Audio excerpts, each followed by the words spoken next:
मेरा हो मन स्वदेशी, मेरा हो तन स्वदेशी, मर जाऊं तो भी मेरा होवे कफन स्वदेशी।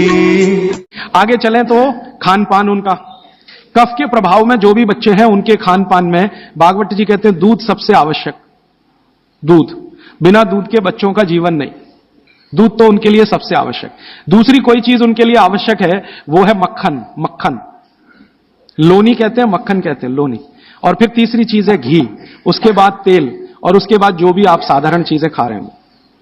गुड़ बच्चों को बहुत ही आवश्यक है, क्योंकि कफ को संतुलित रखने में जो जो चीजें मदद कर रही हैं, घी है देशी गाय का, दूध है, दही है, मट्ठा है, मक्खन है, गुड़ है, ये सब कफ को संतुलित रखने वाली चीजें। तो ये बच्चों के भोजन में नियमित।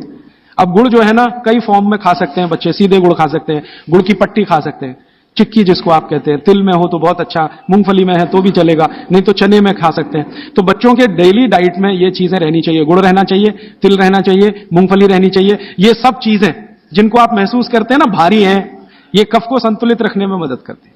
तो भारी चीजें बच्चों को नियमित रूप से दीजिए। एक ही चीज का निषेध है, एक ही चीज का निषेध बताया भागवत जी ने, पतला आटा। अब पतला आटा उन्होंने कहा है, पतला आटा माने बारीक आटा। इसको मैं थोड़ा आज के हिसाब से कहूं क्योंकि आज वो चीज है भागवत के जमाने में नहीं थी। मैदा, मैदा ही निषिद्ध है बच्चों को, बस मैदे की चीज नहीं। अब मैदे की चीज नहीं क्यों? क्योंकि ये कफ को बिगाड़ने वाली चीज है मैदा। बाकी चीजें कफ को संतुलित रखती हैं, मैदे की चीजें कफ को बिगाड़ेंगी। तो बच्चों को मैदे की मठरी मत दें। अब आप बोलेंगे जी मठरी मांगे तो आटे की बना के दें, मैदे की ना दें। अब मैदे का बना हुआ समोसा ना दें, तो समोसा मांगेंगे तो आटे का समोसा दें। मैदे की कचौरी ना दें, कचौरी मांगेंगे तो आटे की दें। मैदा छोड़कर बाकी चीजों के बारे में भागवत जी कहते हैं कि बच्चे आसानी से प्रभाव कफ में उसको भी पाचन कर सकते हैं। अब मालिश हो गई, भोजन हुआ, फिर नहाने के लिए कहा है, तो मालिश पहले, स्नान बाद में। हमेशा स्नान के बाद मालिश करने को मना किया है, स्नान बाद में, मालिश पहले। तो अच्छे से मालिश करिए। आप बोलेंगे जी कितनी देर मालिश करें? तो इसके लिए बहुत सुंदर बात उन्होंने कही है। बच्चों की मालिश करते समय जब उनकी बगल में पसीना आ जाए तो मालिश रोक दें। घड़ी के हिसाब से नहीं बताया उन्होंने कि 10 घंटे करें कि 20 घंटे, 40 मिनट, या समय उन्होंने बताया नहीं, क्योंकि हर बच्चे के लिए वो अलग होगा। तो उन्होंने इतनी सुंदर ऑब्जर्वेशन दिया कि जब आप मालिश कर रहे हैं, बच्चे की बगल में पसीना आ गया तो मालिश बंद करें, बगल में पसीना आते। और वो ये कहते हैं कि कुछ बच्चे ऐसे हो सकते हैं जिनको बगल का पसीना जल्दी ना आए, तो हो सकता है उनके माथे पे पसीना आ जाए, तो मालिश रोक दें। ठीक है? तो मालिश के बाद स्नान। स्नान के लिए भागवत जी कहते हैं कि जो भी चीजें कफ को कम करती हैं वही चीजें स्नान में उपयोग करें। अब मैं आपको बताना चाहता हूं आधुनिक बात, भागवत जी ने तो नहीं कहा, उन्होंने ये कहा कि कफ को कम करें वही चीजें स्नान में उपयोग करें। तो कफ को कम करने वाली सबसे बेहतरीन चीज आपके घर में है चने का आटा। दूसरी बेहतरीन चीज है ये जो हमारे देश में संभव है, पता नहीं आपको मिलेगा कि नहीं, चंदन की लकड़ी का पाउडर। भागवत जी ने कहा है कि ये बहुत कफ को कंट्रोल रखता है। तो चंदन की लकड़ी का पाउडर माने चंदन पाउडर, चने का आटा, और मोटा आटा कोई भी, गेहूं का हो, चने का हो, दाल का हो, मोटा आटा। फिर कहते हैं मसूर की दाल का आटा, फिर वो कहते हैं मूंग की दाल का आटा। ये सब कफ को कम करने वाली चीजें। तो कहते हैं बच्चों का स्नान इन्हीं से कराएं ताकि कफ कम रहे। मतलब सी बात है, साबुन ना लगाएं, क्योंकि ये जो साबुन है ना ये केमिकल है। केमिकल माने सोडियम हाइड्रोक्साइड, सोडियम हाइड्रोक्साइड माने कास्टिक सोडा। ये कास्टिक सोडा तो कफ को भड़काने वाली चीज है, इसलिए बच्चों को साबुन गलती से भी ना लगाएं। उनको चने के आटे से नहलाएं, मुल्तानी मिट्टी से नहलाएं, चंदन पाउडर से नहलाएं, क्योंकि कफ को कम करने वाली ये सब चीजें हैं। इन चीजों से ही स्नान कराएं। उपटन बना के रखें घर में, उपटन से स्नान कराएं बच्चों को, साबुन गलती से भी नहीं। और साबुन जो गलती से आप लगा रहे हैं और आंख में गया तो सर्वनाश कर सकता है आंख का, क्योंकि आंख कफ के प्रभाव में है और साबुन बहुत तीखा होता है, वो पित्त और वात के प्रभाव की चीजें हैं। तो दुश्मन मिल गए दो एक साथ, साबुन और आंखों का जल, तो तकलीफ करेगा। वैसे भी बच्चे बहुत रोते हैं साबुन आंख में लगे। तो आजकल टीवी में एक विज्ञापन आने लगा है, बिना आंसू निकालने वाला साबुन दुनिया में हो ही नहीं सकता। ये मूर्ख बनाने के तरीके हैं आपको। कोई भी साबुन आंसू ना निकाले, ये हो ही नहीं सकता, क्योंकि साबुन है ही पित्त और वात का और आंखें हैं कफ की। लगेगा तो आंखों से आंसू निकलेंगे ही। हाँ, एक ही समय में हो सकता है कि साबुन में कास्टिक सोडा सबसे कम हो, ग्लिसरीन और तेल सबसे ज्यादा हो। तो ग्लिसरीन और तेल अगर सबसे ज्यादा है तो उपटन में ही तेल मिला के नहला देना। साबुन क्यों खरीद के ला रहे हैं? 35 रुपए का आता है Johnson and Johnson baby soap, 350 रुपए किलो। 35 रुपए का 100 ग्राम, 350 रुपए किलो। काजू से महंगा है, काजू 200 रुपए किलो, साबुन 350 रुपए किलो। बादाम से महंगा है, बादाम 300 रुपए किलो, साबुन 350 रुपए किलो। और नहा के जाएगा कहां? पानी में ही जाएगा ना। 350 रुपए किलो की चीज पानी में बाहर है। उससे अच्छा काजू खिला दें उनको, बादाम खिला दें। तो नहाने के लिए उपटन जो बहुत सस्ता पड़ता है, और क्वालिटी उसकी कैसे चेक करें कि कफ को नाश करता है, कफ को शमित रखता है, कफ को शांत रखता है, इसलिए उपटन का स्नान बच्चों को जरूरी है। आगे बढ़ें। बच्चों का स्नान होने के बाद उनके खान पान का मैंने बता दिया। ऐसी चीजें उनको नियमित खिलानी है जो कफ को कम करती है। मैंने 3-4 चीजों के नाम लिए। दूध है, दही है, मट्ठा है, हर मोटा अनाज माने बाजरी है, जवारी है, ये सब कफ को शांत रखने वाली चीजें हैं। गाय का घी है ना, मक्खन और घी। मक्खन ज्यादा अच्छा है बच्चों को बनिस्बत घी के, क्योंकि मक्खन कफ को शांत रखने में मदद करता है। तो मक्खन ज्यादा से ज्यादा उनके भोजन में रहे, और बाकी सब चीजें दाल चावल जो भी आप खाते हैं अच्छा। फिर उसके बाद शाम के समय 3-4 बजे के आसपास क्या होता है, उनका पित्त थोड़ा बढ़ेगा। 12 से 4 के बीच में पित्त बढ़ता है। 12 बजे तक कफ के असर में है, 12 से 4 के बीच में पित्त बढ़ेगा। तो उस समय ऐसी चीजें खिलाएं जो घी की बनी हुई हैं, घी की बनी हुई चीज। और रात को ये बच्चे थोड़ा वात के असर में आते हैं। कफ तो सबसे ज्यादा है, लेकिन रात को वात के, तो वात को कम करने वाली चीजें रात को उनको दें। और वो मैं पहले दिन भी काफी बता चुका हूं। तो ये हो गया बच्चों की दिनचर्या। 7 बजे सोने के लिए का माहौल बनाने के लिए तैयारी करें। 7 बजे तक माहौल बने सोने का, तो 8 बजे सोएंगे। और माहौल बनाने में सबसे बड़ी मदद करेगा टीवी का स्विच ऑफ। मेरी तो आपको विनती है कि घर के छोटे बच्चे हैं ना, तब तक केबल कनेक्शन ना लें।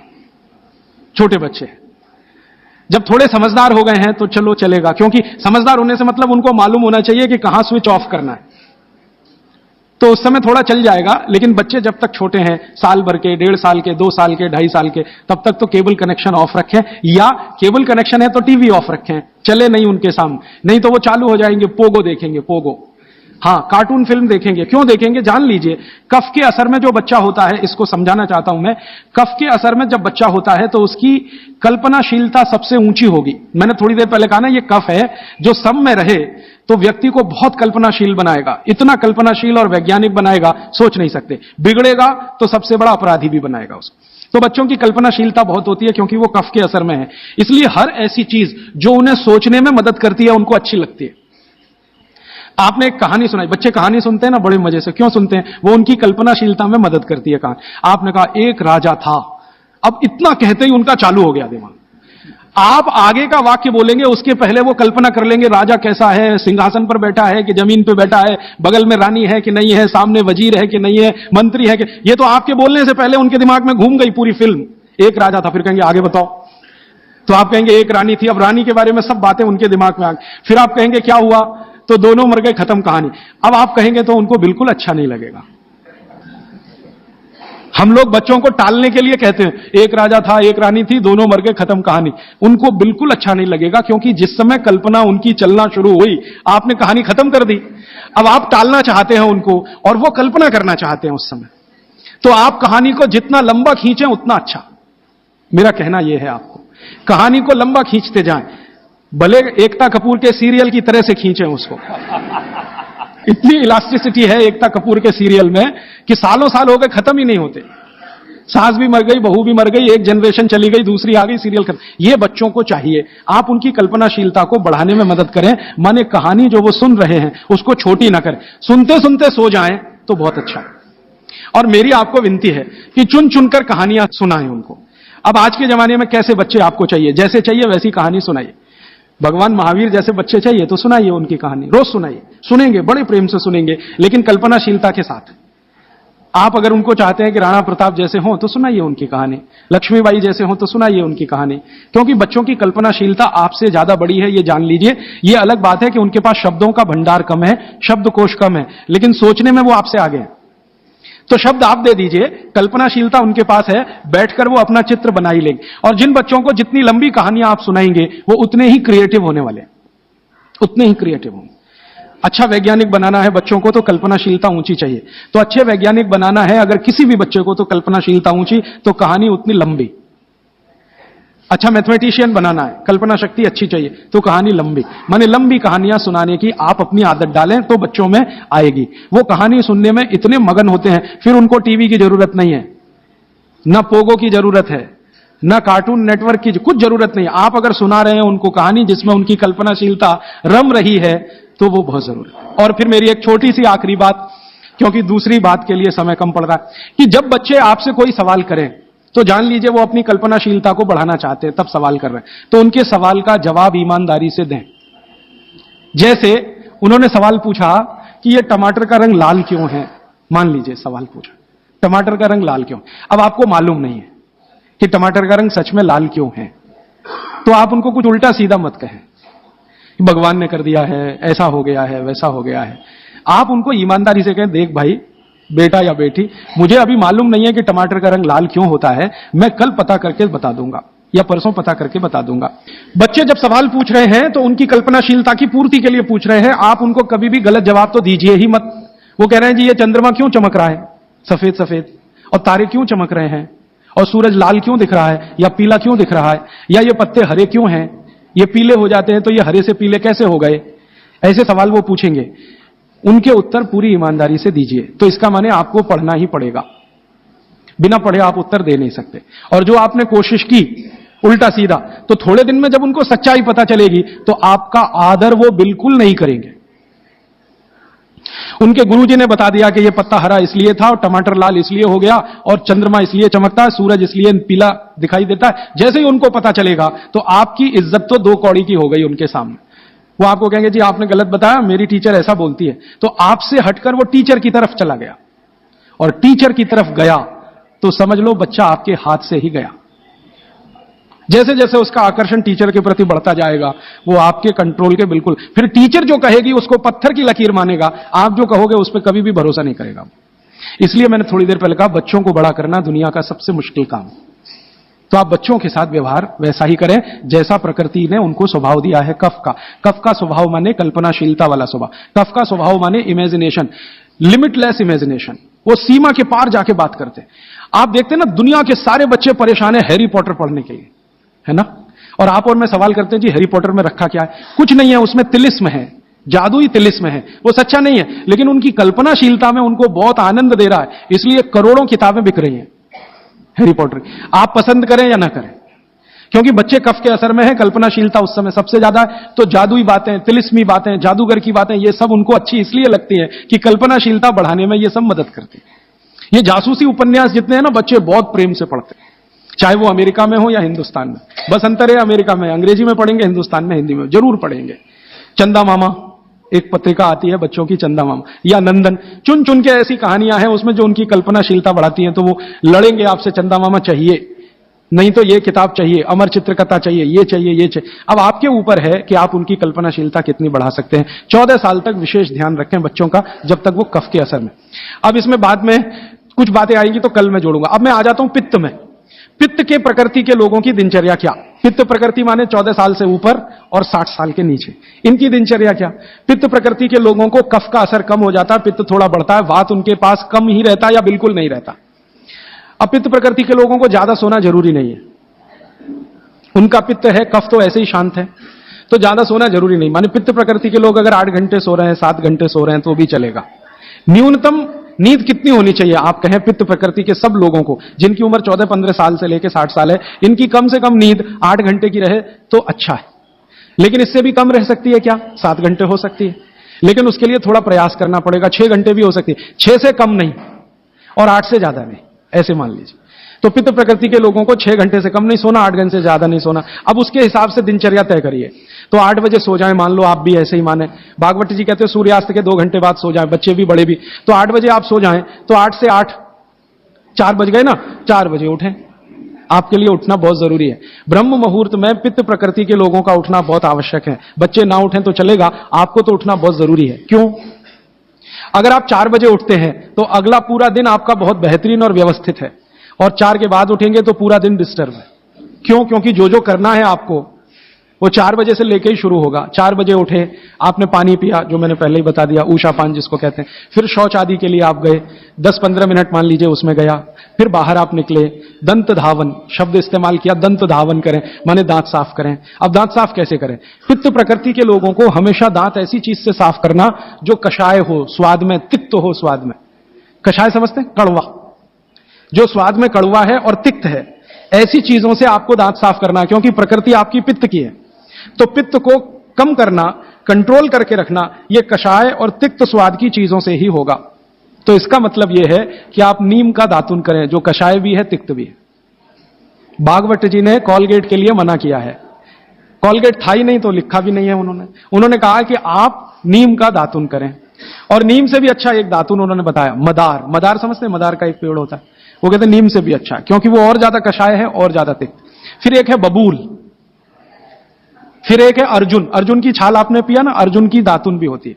तो ऐसे 12 वृक्ष उन्होंने बताए हैं, नीम है, मदार है, अर्जुन है, फिर ये जो था ना आम, बबूल है, आम है, अमरूद है, ऐसे 12 वृक्षों का उन्होंने वर्णन किया है कि इनकी दातुन ही करना, इसके आगे 13वें वृक्ष की नहीं।